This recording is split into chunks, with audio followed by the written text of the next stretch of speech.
Today's episode, we're going to talk about the biggest mistakes that beginners make when starting a WordPress website.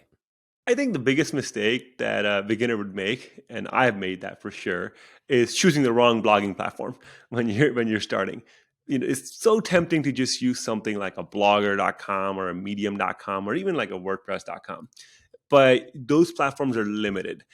I believe you have to start on a self-hosted WordPress so you can access all the features that you need to grow and monetize your blog. So the number one mistake is choosing the wrong platform, and that will determine how much you succeed in your journey. So choosing the right platform, you're on the right path forward. Yeah, I think the other thing is once people start choosing a platform, the hosting provider that they do.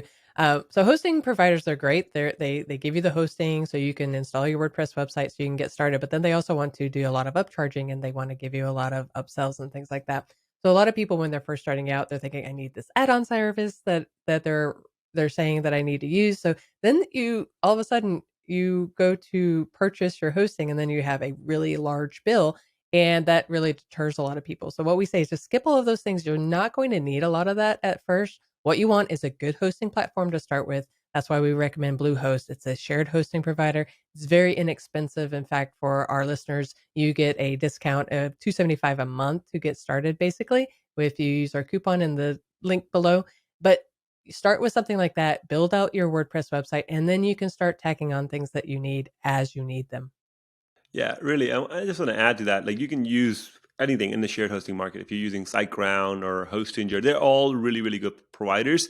I don't want you to feel like that we're biased and we're only recommending Bluehost or anything like that. We do like Bluehost. We use them for a lot of our smaller websites, but we also use and try regularly check out SiteGround and Hostinger as well. So absolutely, we'll leave both of those links, and they all have really great deals for our users. Another, common mistake, Christina, I've seen that people make when they're first getting started is they don't set up their analytics at all. Like how can you improve what you cannot measure?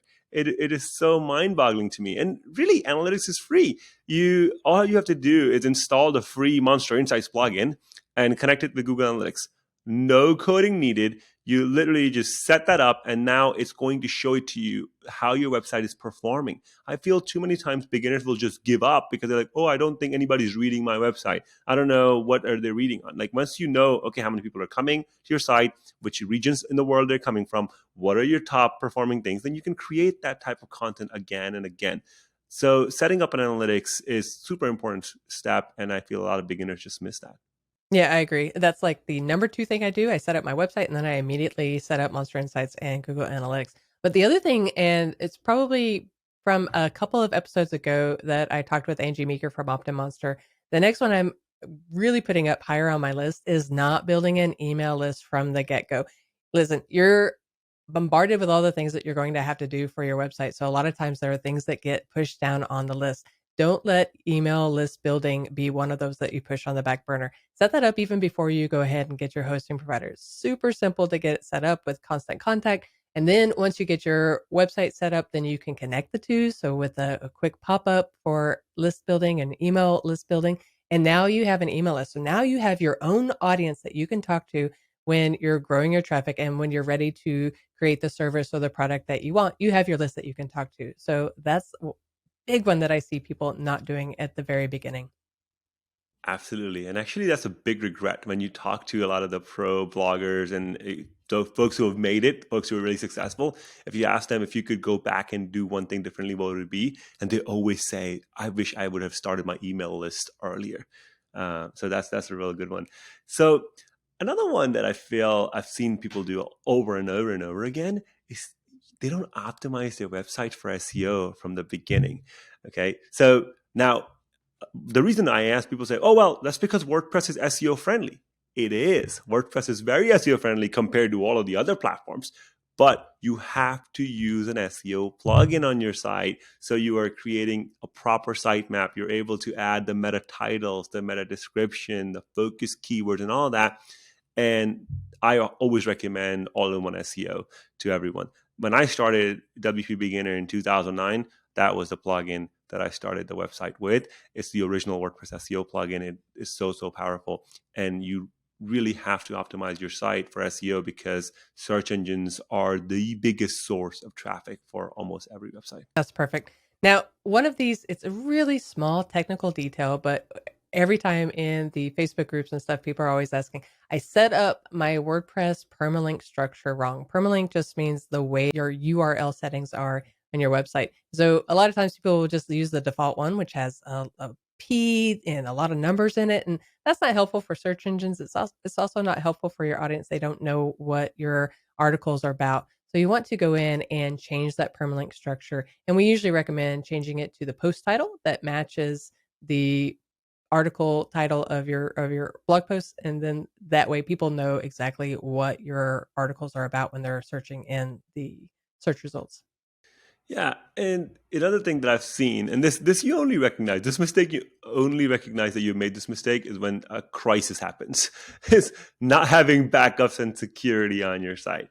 So somebody will hack your site, or something goes wrong. Maybe you were using one of the lesser reliable hosting companies, and they went out of business. Maybe their servers caught on fire. I've seen it all. Over the last 16, 17 years, I've seen it all, and not having a backup, right? It's so critical to have a backup. It's really free. You can use a plugin like Updraft. It's free. You can connect it and store the backup off-site. You have to store the backup off-site into your, let's say, Google Drive or your Dropbox folder. It can even remove that backup, by itself without any. You just automatically can remove the backup. But having that on your site is so critical for WordPress.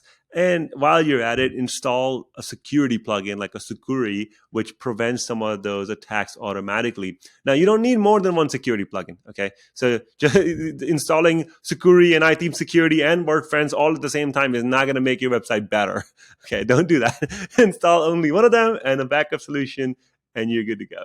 Yep. And I think another one that people forget about is ignoring website speed and performance. So we are impatient people. So if you're going to a website and it's taking forever to load, you're not going to stick around. You're not going to wait for that to load. You're going to go back and you're going to find another website that's faster. So really, when you're first getting started, you want to look at things to improve the speed and performance of your website. You can use something like WP Rocket that will cache your website, that makes it faster for people to see. You also want to dig in, and everybody loves images. Upload those images, but upload them properly. Do the proper scaling and the proper sizing and structure. We have some links in the description below so you can do that properly for your website. But yeah, speed and performance is huge for your website as well. Yeah, and Christina, did you know, like they've also, like, if some people come to me and say, Syed, I can't afford WP Rocket, and you just keep recommending WP Rocket to me, and I was like, look, if you're using SiteGround, they have built like a SG optimizer plugin, and it's millions installs now. It's pretty mind boggling. And it's a really powerful tool. Basically gives you all of that, and it's really optimized just for SiteGround servers. But they say now you can use it on any hosting company. But if you're using Hostinger, they have Lightspeed caching plugin, and that's been growing really fast as well. It's like, I was just checking the stats on the popular WordPress plugins, and that's over 3 million installs on that plugin. So if you're using Hostinger and you're using Lightspeed caching, that's amazing. So there's so many caching plugins. You just need to install one of them. WordPress without a caching plugin is not very good. But with a caching plugin, it's better than almost everything on the market. Okay, that's it for today. If you have a topic that you want us to cover, let us know in the comments below. And if you found value in this episode, please leave us a review. And as always, thanks for watching and listening.